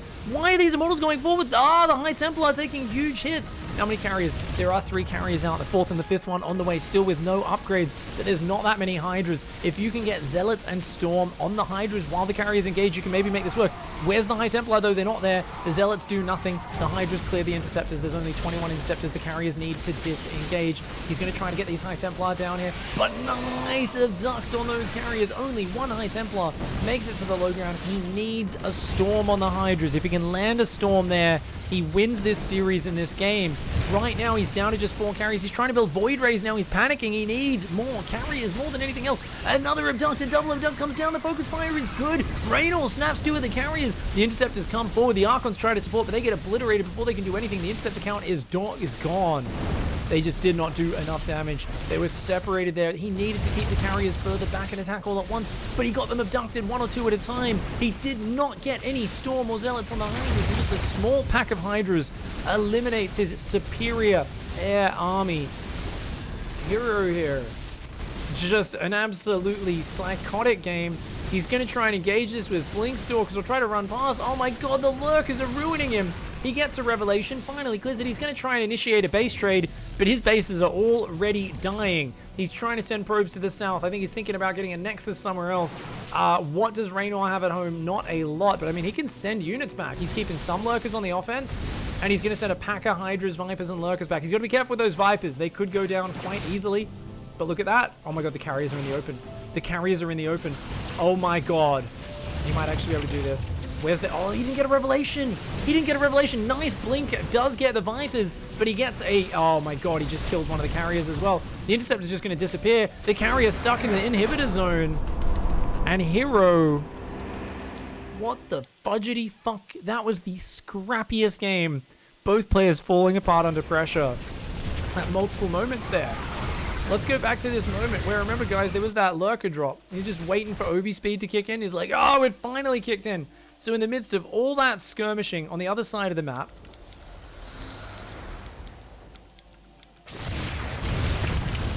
two Lurkers beat a cannon pretty handily. Take out 15 probes. And as Hero, what you're meant to do is you're meant to change your rally point to here, chrono boost an observer, and like warp in a few Zealots and you'll deal with it. A few Zealots deal with that as soon as you get an observer on it. But losing that Nexus was huge. I think this was like almost the most perfect engagement where we saw like the weakness of Reynor's army, right? So there's a few problems here.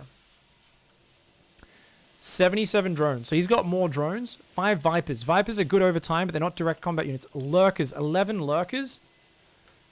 But guess what? They're not very mobile. They're all in one area. All he's got is 17 Hydras and 5 Ravagers, which are very, very fragile, very high supply units. And the Zealots are much cheaper unit. We see, hey, Hero's like, I'll just send 16 Zealots in. And this is where everything falls apart. We realize that these Lurkers are actually quite out in the open, and there's very few units supporting them. And look at this amazing engagement the Zealots get. Some of these Hydras were even move commanding. And Reynor's like, oh shit. And he doesn't realize, because he's microing with his Vipers and shit, until almost all those Hydras are gone. And he just doesn't have many mobile units. He's trying to build Maulings and Hydras right now. He's like, oh shit. I actually am spread too thin. So he should have had a Lurker or two here. I really feel you should always have a Lurker or two. You can't have them all in one spot. A Lurker or two here would have meant these Zealots were taking massive splash. And then it's like, it gets to this point where he's like abducting, and it's like, that's nice and all, but like, Hero's like, wait a second, I got Zealots coming from here. I've got an Observer that sees every Lurker. You got no support left. Like, where's your army? And he's like, well, I have 5 Vipers. And he's like, yeah, and he's like, well, I have a pack of Lurkers. And he's like, that are surrounded. That Lurker splash is not going to stack up. These Zealots literally just were like, oh, you didn't spread Lurkers out. You need those Lurkers to defend your Hydras. There's like a real symbiotic relationship between the Hydras, the Ravagers, and the Lurkers.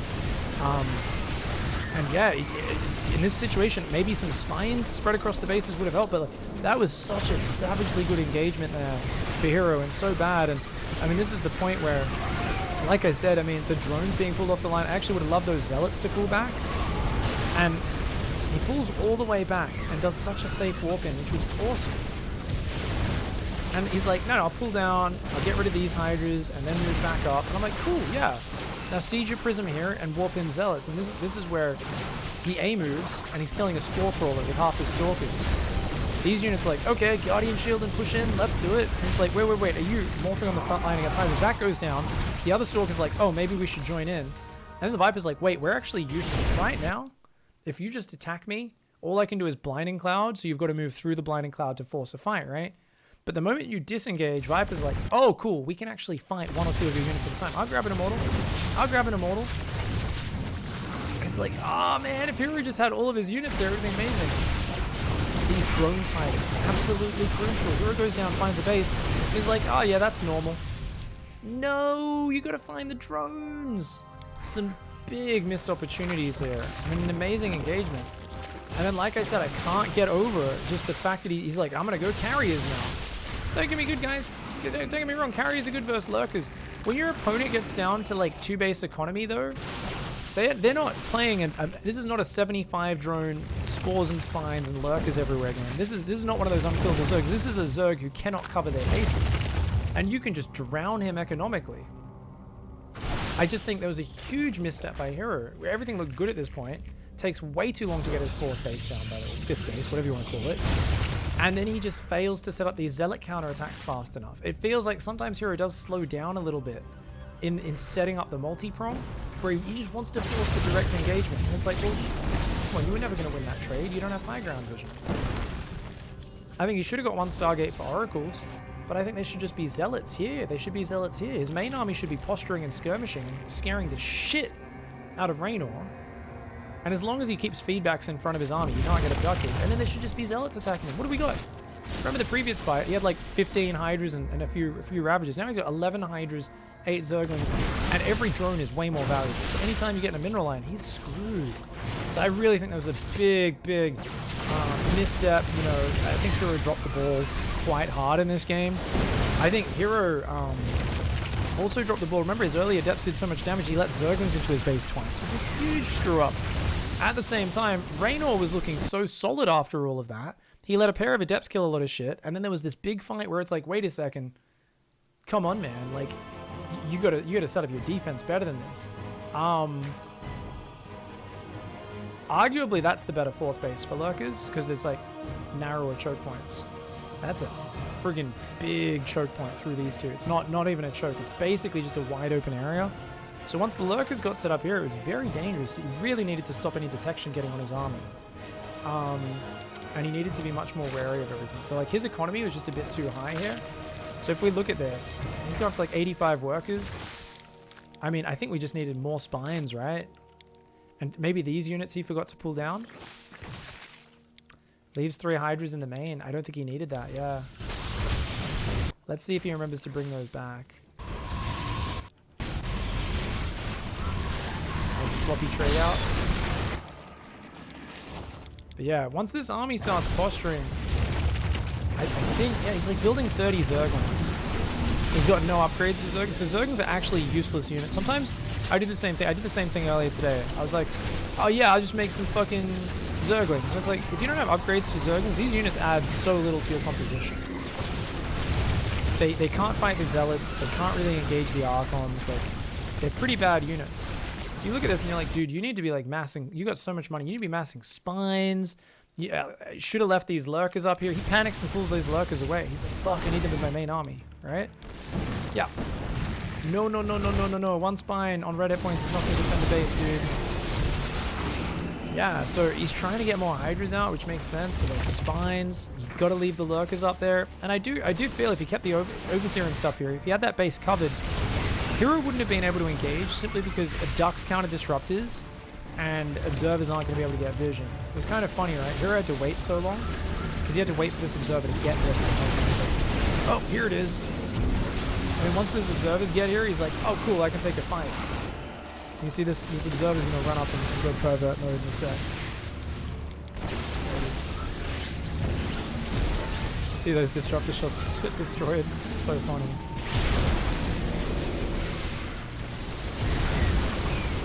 Blinding Cloud also would have been really nice. He does go double Blinding Cloud, but he should have put them a bit further forward.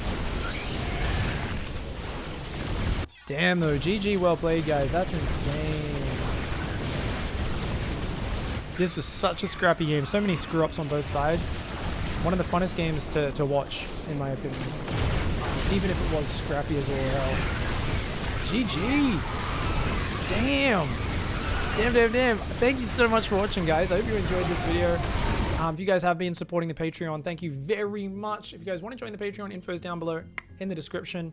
Thank you everyone for watching on Twitch, YouTube, everywhere. We're going to continue doing a few more. If you have a request, what you think was one of the best of BlizzCon series, please do shout it out in the comments section, in chat, and I'll be taking your recommendations on it exactly which series we'll do next. So we're going to try and do one like every day for this week and just kind of cast all the best series, do a bit of analysis, bit of breakdowns, and it should be awesome. So thanks for watching, guys.